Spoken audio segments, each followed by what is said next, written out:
नमस्कार प्यारे बच्चों, कैसे हो आप सब लोग। उम्मीद करती हूँ कि पिछले वीडियो में जो मैंने कहानी आपको पढ़कर सुनाई थी, गोम्पा के अमूल्य हार के रहस्य किताब से लिखी गई है सिमरन कौर के द्वारा, ये आपको अच्छी लगी होगी। आज मैं शुरू करूँगी इसका अगला हिस्सा, जहाँ तक हमने पहले छोड़ा था। आज हम पढ़ेंगे जैंगो बंदी बना। और अगर आप मेरे चैनल पर नए हैं तो सब्सक्राइब कर लीजिए मेरे इस चैनल को, क्योंकि ये सेगमेंट है खास ही रूप से बच्चों के लिए, क्योंकि इसमें मैं सुनाने वाली हूँ बहुत सारी प्यारी प्यारी कहानियाँ, इंग्लिश में भी और हिंदी में भी। और पहले मैंने ये वाली किताब से शुरू की है और इससे जुड़ी 2 वीडियो मैं अपलोड कर चुकी हूँ अपने चैनल पर, तो सब्सक्राइब कीजिए और पहले वीडियो को देखिए ताकि आप समझ सकें कि कहानी आगे किस प्रकार बढ़ रही है। तो आइए शुरू करती हूँ। जैंगो बंदी बना। जी हाँ, सिंगफू के लुटेरों से आमने सामने की लड़ाई में जैंगबो और वानग्याल कभी नहीं जीत सकते थे। जैंगबो और वानग्याल के हाथ अच्छी तरह से पिछली ओर बंधे हुए थे और वे एक बड़ी चट्टान का सहारा लिए लुटेरों के शिविर में बैठे थे। इस समय इस परिस्थिति में वे कुछ नहीं कर सकते थे, एक दूसरे से बात भी नहीं कर सकते थे। उन्हें बस ऐसे अवसर की प्रतीक्षा करनी होगी जब वे कुछ कर सके। जैंगबो बड़ी निराशा से बहुमूल्य पवित्र लॉकेट को लुटेरे सरदार की मोटी गर्दन में लटकता देख रहा था। वह सोच रहा था चाहे उसे जो भी कीमत क्यों न चुकानी पड़े, उन्हें ये लॉकेट वापस लेना ही होगा। इस समय तक सॉसेज के उबल जाने की गंध रात की ठंडी हवा में चारों ओर फैल रही थी। जैंगबो बहुत भूखा था, लेकिन उसे आशा नहीं थी कि सिंगफू के डाकू अपना खाना उनके साथ बांट कर खाएंगे। जिंगजिंग बार भी देख रहा था कि थोंडप सॉसेज को एक टिन की प्लेट में रख रहा है। वह थुक्पा का पतीला आग पर रखने के लिए मुड़ा तो पलक झपकने की तेजी से जिंगजिंग बार ने कुछ सॉसेज प्लेट में से उठा ली। जैंगो ने एक लंबी सांस ली और जल्दी से दूसरी तरफ देखने लगा। क्रूर डाकू अब उसे अवश्य गोली मार देंगे। वह सांस रोके उस हड़बड़ी का इंतजार करने लगा जो थोंडप को चोरी का पता लगने पर वहां होने वाली थी। लेकिन थोंडप को थुक्पा को हिलाने चखने में कुछ समय लगा। इस बीच जिंगजिंग बार दबे पांव चट्टान के पीछे चला गया, जिससे शांति से सॉसेज खा सके। जब तक थुक्पा अच्छी तरह गर्म हो गया और थोंडप पीछे मुड़ा, सॉसेज कुत्ते के पेट में थी। अपने होठ चाटता जिंगजिंग बार फिर से शिविर में आया तो उसकी दुम हवा में लहरा रही थी, मानो उसने कुछ ना किया हो। जैंगो ने चैन की सांस ली और वानग्याल को देखकर मुस्कुराया। वानग्याल ने भी आंख में झुका दी। थोंडप अपने सरदार की ओर मुड़कर बोला, हमने लॉकेट तो ले लिया है, अब उनके हाथ खोल दें और इकट्ठे बैठकर खाना खाएं। उसने जैंगो और वानग्याल की ओर संकेत किया। पुलजोर हल्के से हंस पड़ा। तुम और तुम्हारा नरम दिल, लेकिन ठीक है, खोल दो उन्हें। सिंगफू डाकू का सरदार अच्छे मूड में था, और अच्छे मूड में क्यों ना होता, उसके गले में चीज़ी गोम्पा का पवित्र लॉकेट जो लटक रहा था।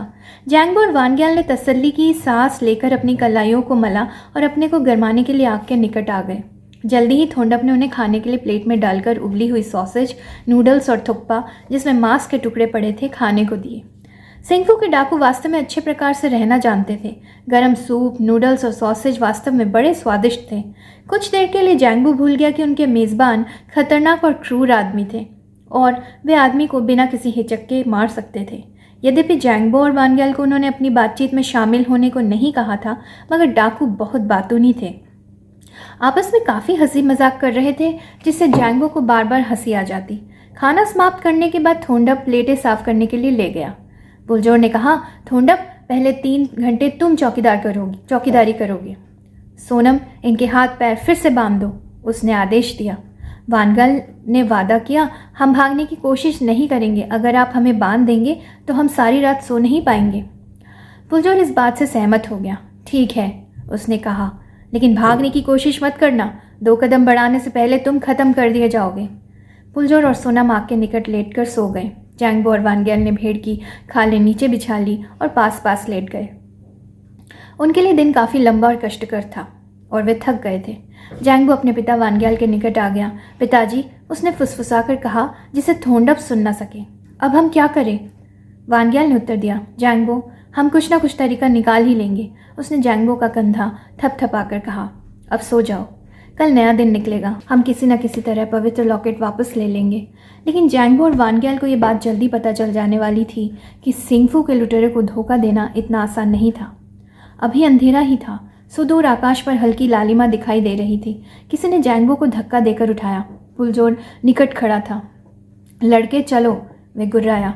उसने जैंगबो को बाह से खींचकर खड़ा कर दिया।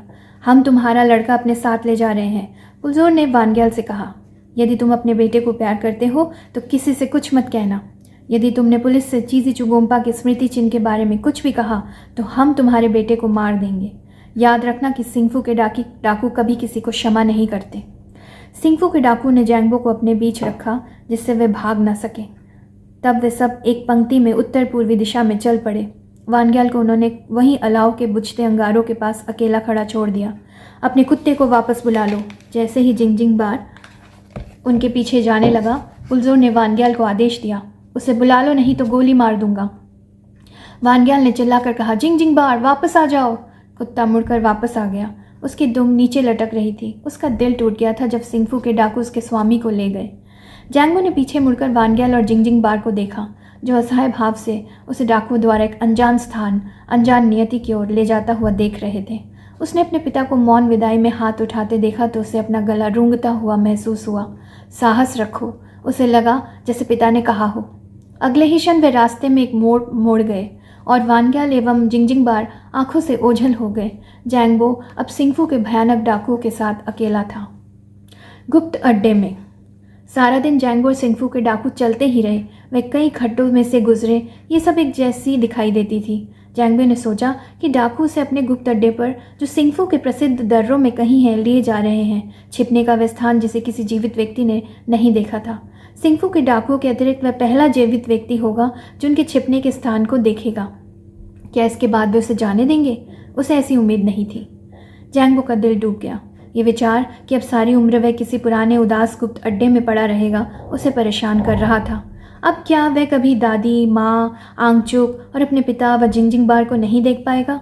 वह कभी पहाड़ों पर नहीं चढ़ेगा, न वसंत ऋतु के फूलों की सुगंध का आनंद ले सकेगा, या गर्मी की धूप से गरमाए उथले पोखरों में तैर सकेगा।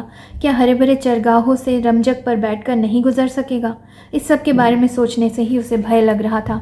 जैंगबो अपने विचारों में इतना खोया हुआ था कि उसे पता ही नहीं चला कि वे रुक गए हैं और एक पर्वत की नंगी चट्टान के सामने खड़े हैं। पुलजोर ने बड़े हल्के से चट्टान के एक भाग को दबाया। एक पत्थर की पटिया जिसे बड़ी चतुराई से चट्टान में लगाया गया था, बिना आवाज़ किए एकदम एक ओर फिसल गई। उसके स्थान पर एक बड़ा सा छेद नजर आया। जैंगबो को अपनी आंखों पर विश्वास नहीं आ रहा था। उसे तब और भी आश्चर्य हुआ जब वे सब उसके भीतर घुस गए, मानो पर्वत के हृदय में जा रहे हो। पुलजोर गुर्राया, रोशनी करो। सोनम ने माचिस जलाकर द्वार के एक तरफ रखी लालटेन को जलाया। अब वे सिंगफू के डकैतों के गुप्त अड्डे पर थे। जैंगबो ने कौतूहल से इधर उधर देखा। लालटेन की टिमटिमाती रोशनी में फर्श पर बिछे सुंदर और शानदार तिब्बती कालीन और भालू की खालें दिखाई दी। दीवार के सहारे तेल दी हुई राइफलें पंक्तियों में लगी हुई थी। वहाँ पर चाकुओं व कटारों का तो ढेर पड़ा हुआ था। बारूद के बंडल भी थे। संक्षेप में यही कहा जा सकता है कि डाकू की रोज़मर्रा की ज़रूरत की सब चीज़ें वहाँ रखी थी। उस अनगढ़ गुफा की एक दीवार के सहारे लकड़ी की 1 दर्जन भारी पेटियाँ रखी थी। जैंगबो को उसमें रखे सोने और चांदी के प्याले, आभूषण, सिक्के और ढेर सारे बैंक नोट दिखाई दे रहे थे। बाकी बक्से भी चोरी के माल से भरे होंगे, उसने विस्फारित आंखों से देखते हुए सोचा। एकाएक उसके हाथ को किसी बाल वाली नरम चीज़ ने छुआ। उसका दिल धक सा रह गया। उसने विस्मित होकर नीचे देखा, वहाँ जिंगजिंग बार खड़ा था। जैंगबो ने डर से इधर उधर देखा, लेकिन लालटेन के प्रकाश के बावजूद वहाँ अब भी काफ़ी अंधेरा था। डकैत अपने काम में व्यस्त थे। उन्होंने जिंगजिंग बार को नहीं देखा था। जैंगबो मुस्कुरा पड़ा। जिंगजिंग बार बिना दिखाई दिए सारा दिन उनके पीछे पीछे चलता रहा था। शायद सोनम की लालटेन जलाने से कुछ ही पहले वह गुफा में घुस आया था। जिंगजिंग बार एक होशियार कुत्ता था और वह अपनी देखभाल स्वयं कर सकता था। जैंगबो को उस गुफा में और भी कई छोटी छोटी गुफाएं दिखाई दी थी। जिंगजिंग बार उनमें से किसी में छिप कर रह सकता था। जैंगबो ने कुत्ते को धीरे से धक्का दिया, मानो कह रहा हो कि तुरंत कहीं छिप जाओ। ठीक है। पुलजोर ने अचानक एक गुफा से निकलकर जैंगबो को ये कहकर चौंका दिया। आप कुछ काम धंधा करो।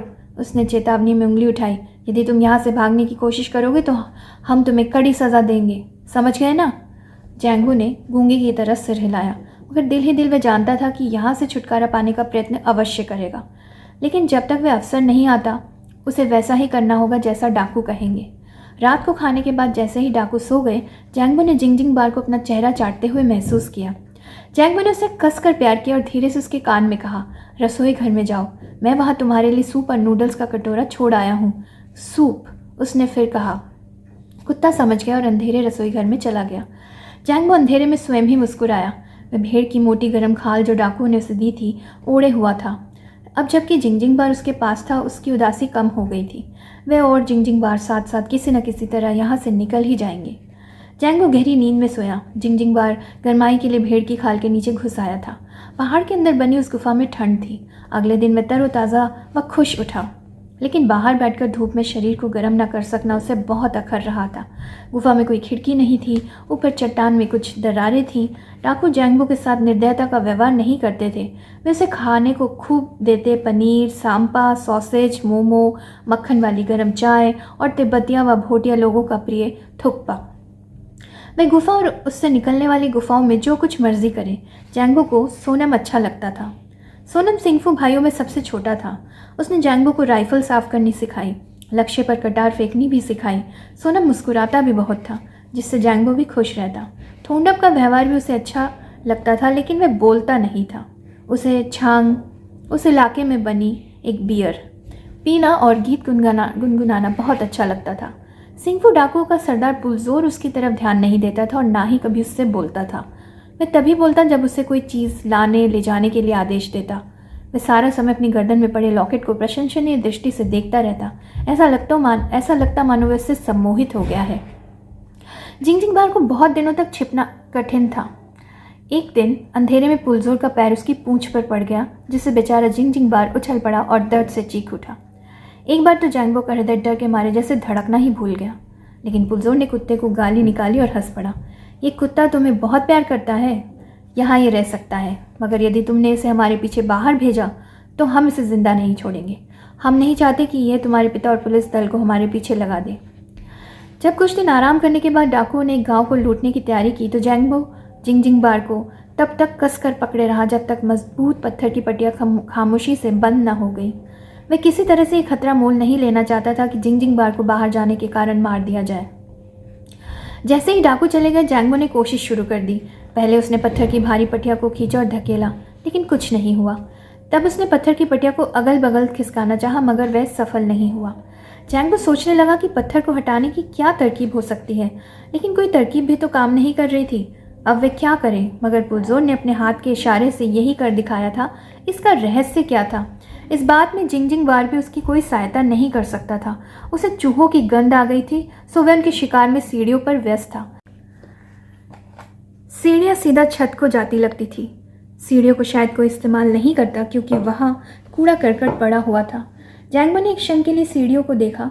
उसी क्षण जिंगजिंग बार ने अपने पंजे से कुछ कूड़ा और मिट्टी वहाँ से हटा दी जहाँ सीढ़ियाँ छत से मिल रही थी। वहाँ से ज़रा सी रोशनी दिखने लगी। जैंगो झट जिंगजिंग बार के पीछे पीछे सीढ़ियाँ चढ़ गया। उसने अपनी उंगलियों से इधर उधर टटोला। उसका हाथ एक बड़े पत्थर के निचले गोल हिस्से पर लगा। लगता था कि वह पत्थर किसी खुले स्थान को ढके हुए है। जैंगो भाग कर नीचे आया और डाकुओं के लूट के माल में से एक चाकू उठा लिया। फिर वह जल्दी जल्दी पत्थर के नीचे लगी मिट्टी को खुरचने लगा, जिससे पत्थर ढीला हो जाए। जब उसने सारी मिट्टी खुरच डाली तो अपनी पूरी शक्ति से पत्थर को धकेलने का प्रयास किया, मगर कुछ न हुआ। वह बार बार कोशिश करता रहा। आखिर बहुत प्रयत्न करने और शक्ति लगाने पर पत्थर को लुढ़का सका। उसके लुढ़कने पर उसे ऊपर आकाश का छोटा सा टुकड़ा दिखाई दिया। जैंगो ने उस खुले स्थान से बाहर झांका और खुशी से चिल्ला उठा। बाहर उसे वही रास्ता दिखाई दिया जहाँ से डाकू सिंगफू दर्रों में घुसे थे। जैंगो रेंग कर उस झरोखे से बाहर निकला। जिंगजिंग बार भी उसके पीछे पीछे था। इतनी देर तक अंधेरे पर्वत के गर्भ में रहने के बाद एकाएक प्रकाश आने से आंखें उसकी चौंधिया गई। वह पीड़ा से सहर उठा, लेकिन उसने इस सब की परवाह नहीं की। वह बहुत उत्तेजित था। अब उसे अपना छुटकारा नजर आ रहा था। जैंगो ने ध्यान से अपने चारों ओर देखा और स्तब्ध रह गया। डाकुओं के अड्डे में कई गुफाएं थी जो एक दूसरे में कहीं ना कहीं खुलती थी। मुख्य गुफा को छोड़कर डाकुओं द्वारा बाकी सब गुफाओं के मुंह बड़ी बड़ी चट्टानों से बंद कर दिए गए थे। डाकुओं की गुफा का मुंह बड़ी चतुराई से छिपाया गया था। यदि किसी को पता न होता तो उसके प्रवेश द्वार का पता लगाना करीब करीब असंभव ही था। वह और चट्टानों की तरह एक ही चट्टान लगती थी। जैंगो ने चट्टानों को ज़रा पास जाकर देखा। पत्थर का पहिएदार दरवाज़ा मजबूत लोहों के गडरों पर ऐसे लगा था कि फिसल सके और हाथ के ज़रा से दबाव से खुल गया। जैंगो ने भी यही तरकीब आजमाई जैसे उसने पुलजोर को करते देखा था, लेकिन कुछ ना हुआ। कोई द्वार ना खुला, मगर जब उसने पत्थर को नीचे की तरफ दबाया तो पत्थर एक और खिसक गया। लेकिन जब उसने बंद करना चाहा तो पत्थर को हिलाना कठिन हो गया। जैंगबो की तो डर के मारे जान निकल गई। यदि डाकुओं ने लौटकर दरवाज़ा खुला पाया तो उसकी खैर नहीं थी। चिंता से बेचैन होकर वह पत्थर को कभी खींचता और कभी धकेलता, लेकिन कुछ न हुआ। बिना सोचे समझे वह गुफा के भीतर चला गया और पत्थर को फिर धकेलने लगा।